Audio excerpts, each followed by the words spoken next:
미세 절골술과 자가골수 줄기세포 치료술, 그리고 제일 마지막에 제목이 길죠. 저도 이게 다 이렇게 못 외우고 이런 방법들이 있습니다. 네.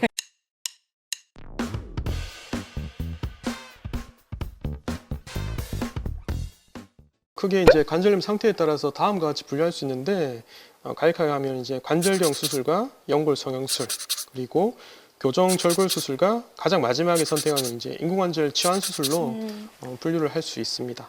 수술 방법이 많아요. 이게 네. 단계별로 다른 거겠죠? 네. 관절경 수술 같은 경우는 관절 내부에 있는 구조물들 손상이 있을 때 이제 간단히 내시경을 통해서 수술을 할 수 있는 방법입니다.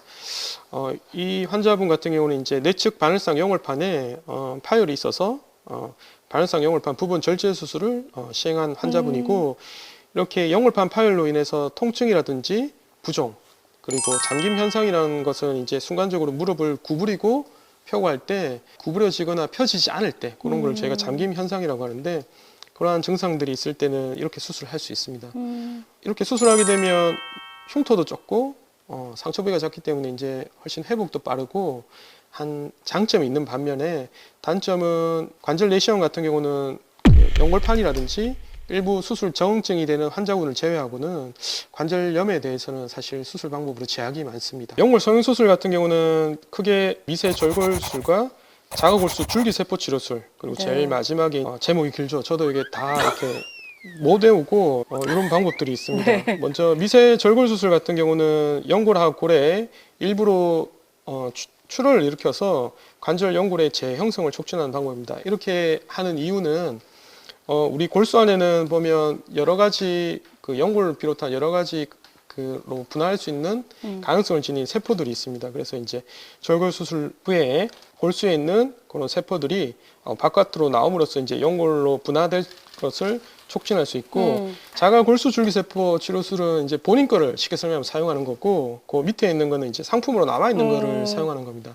이게 지금 최근에 굉장히 이슈가 그렇죠. 트렌드가 돼 있는 맞아요. 그런 치료법이라고 알고 있는데 상당한 비용이 든다고 저희가 비용도 들었거든요. 많이 들고 이제 수술하고 나면 그 수술 부위가 회복될 때까지 시간이 오래 걸리고, 그래서 한 4주에서 6주 정도 목발 같은 걸 짚고 이제 부분 체중 부하도 필요하고 회복도 많이 걸려요. 적합한 환자분의 선택이 중요한데, 이러한 수술들도 사실 이제 나이가 젊고 연골 결손이 국소적으로 있을 때는 해당되지겠지만, 연골 결손 범위가 광범위하다든지 환자분 나이대가 고령이신 경우는 사실 효과가 제한적이고, 그래서 이렇게 쉽게 권유드리기는 힘든 수술 방법이 될 수 있습니다. 우리 이제 교정 절골 수술 같은 경우는 다리 축 자체가 변형이 있을 때 이제 그 축 변형이 있는 부분을 교정함으로써 관절 손상이 있는 부위가 아닌 정상적인 관절 부분으로 체중 부하를 할 수 있도록 바꾸는 수술인 방법입니다.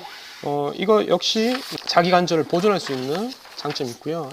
이 수술 방법 같은 경우는 역시 내 관절을 보존할 수 있는 장점이 있지만, 이렇게 절골 수술을 한 부위가 유압이 될 때까지 적어도 6주 정도 목발 보행이 또 필요한 단점이 있어서, 역시 이 수술 방법도 엑스레이 상에서 관절염 단계가 한 3단계 정도가 되고, 나이대는 60대 한 중반 정도까지 시행할 수 있지만, 그 이상의 고령의 환자분들이나 관절염 단계가 이제 4기 정도까지 진행이 되어 있는 경우, 혹은 내외측 모두 다 관절염이 진행이 되어 있는 경우에는 적합한 수술 방법이 될 수는 없습니다. 마지막으로 이제 치환 수술이라 나오는 이 부분들은 이제 결손 있는 부위를 바꿔주는 방법입니다. 이제 치환 수술도 정도에 따라서 이제 부분 치환하는 방법이 있고, 전체를 다 치환하는 방법이 있고, 부분이나 전체를 치환했을 때 뭔가 문제가 생겼을 때 다시 또 재치환하는 방법으로 나눠질 수가 있습니다.